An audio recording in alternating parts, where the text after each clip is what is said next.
Just buy the S&P 500. It's a piece of advice we hear all the time. Warren Buffett himself has said it many times. And to be fair, if you'd followed his advice over the past 15 years, you'd have done very well. But it hides a risk that hardly anyone talks about. A risk you won't feel right up until the moment it matters most. Let me show you what's really going on and why this one deserves a proper second look, particularly if you're anywhere near retirement. Before I go any further, let me be clear about what this video isn't.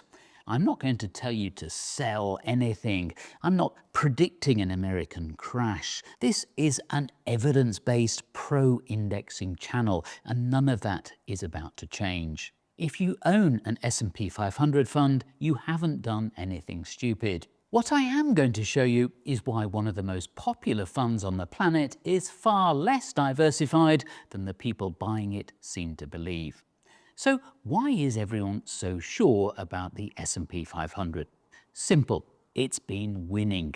American shares have beaten just about everything else for well over a decade, and the S&P 500 has been the face of that run. And this is where our own minds trip us up. There's a bias psychologists call recency bias. It's the very human habit of assuming that whatever's just been happening lately will keep on happening. It's one of the most expensive habits in investing. We look at the recent winner, decide it's the safest choice, and pile in, usually right as the odds start to turn. That's what makes this particular risk so sneaky. It doesn't feel like a risk at all. When something has gone up for years, holding it feels like caution, not a bet. But feeling safe and being diversified are two completely different things.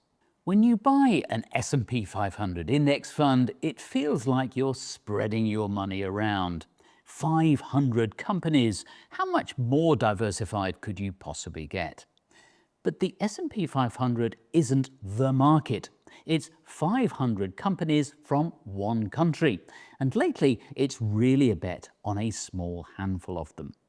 Look at the numbers. The 10 biggest companies in the index now make up close to 40% of the whole thing. For most of the past century, that top 10 share sat nearer a quarter, and it almost never climbed above 30%. We're at levels we've barely seen in modern history. And it happened fast. The group of companies they call the Magnificent Seven, the giant US tech names, went from around 12% of the index to more than 30% in about 8 years. So when you buy the S&P 500 today, most of your money isn't quietly sitting across 500 different businesses. It's riding on a few enormous technology companies in one country, all priced for a very bright future. There's a second problem tucked inside that one. Those giants aren't 500 unrelated firms doing 500 different things. They're mostly big tech, mostly wired into the same handful of themes. Think artificial intelligence, for instance. So they tend to rise together and, when the mood turns, fall together too. The real spread of bets is narrower than the number 500 makes it look. Now, I want to be fair here because the S&P 500 is a perfectly sensible thing to own. It's easy to buy. It's full of genuinely world-class companies. If you've held it, you've done nothing wrong, and you've probably done rather well out of it.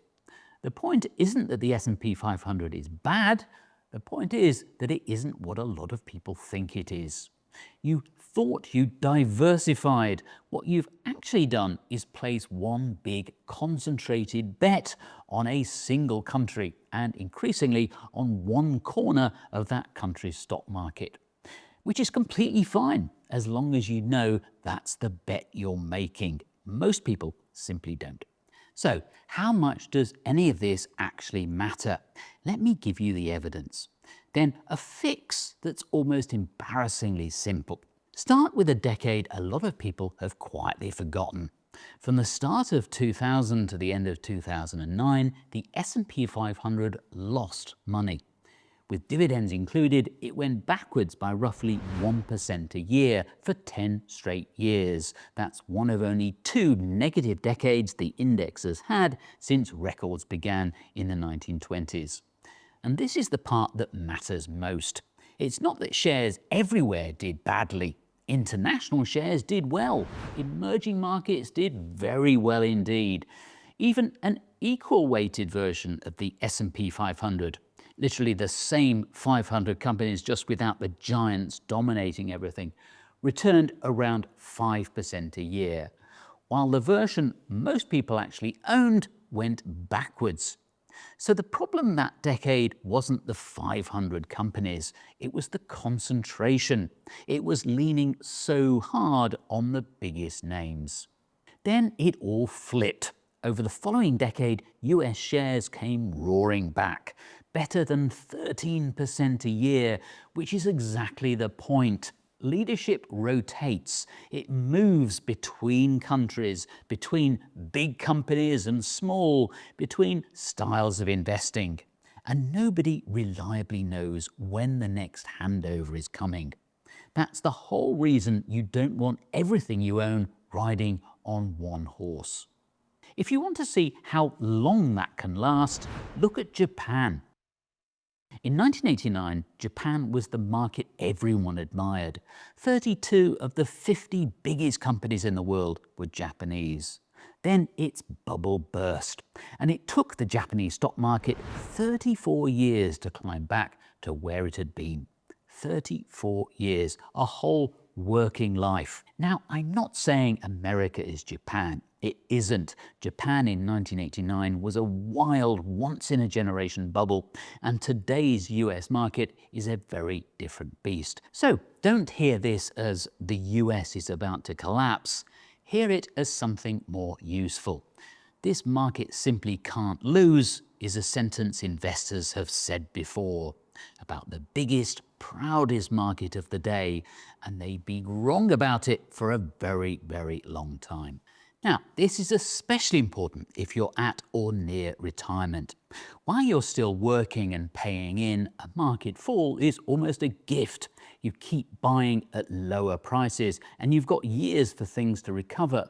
But once you've stopped work and you're drawing an income from your pot, the order your returns arrive in suddenly matters enormously. A steep drop early on while you're taking money out can do damage you never fully recover from because you're selling at exactly the wrong time.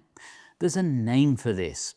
It's called sequence of returns risk, and a retirement pot concentrated in one country at its most expensive is precisely the kind of thing that turns an ordinary market wobble into a permanent dent.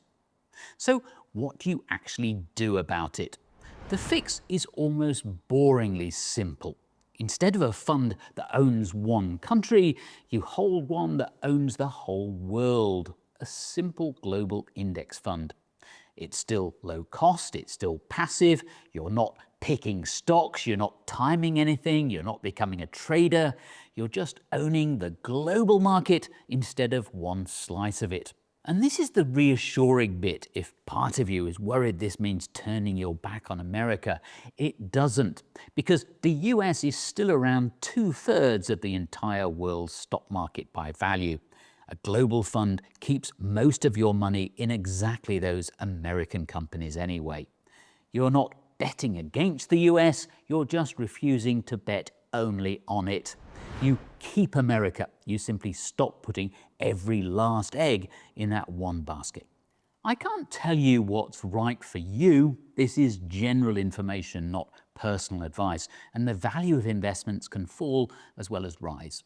Past performance tells you nothing reliable about what comes next. If you're unsure, that's exactly what a good financial planner is for. But the principle underneath all of this is about as close to settled as anything investing ever gets. Spread your bets, keep your costs down, and don't let a recent run of winners talk you out of being diversified. So let me bring it back to where we started. Just buy the S&P 500 isn't terrible advice, but it's incomplete. The S&P 500 is a concentrated slice of the global market, not the whole pie. And right now, it's more concentrated than it's been for a very long time. Owning it isn't the mistake. Mistaking it for real diversification is. Want to dig deeper? This YouTube channel has hundreds of videos on evidence-based investing. Come here first if you want to learn at your own pace. If you want something more structured, my book, How to Fund the Life You Want, co-written with Jonathan Hollow, walks you through the whole thing. The second edition just came out.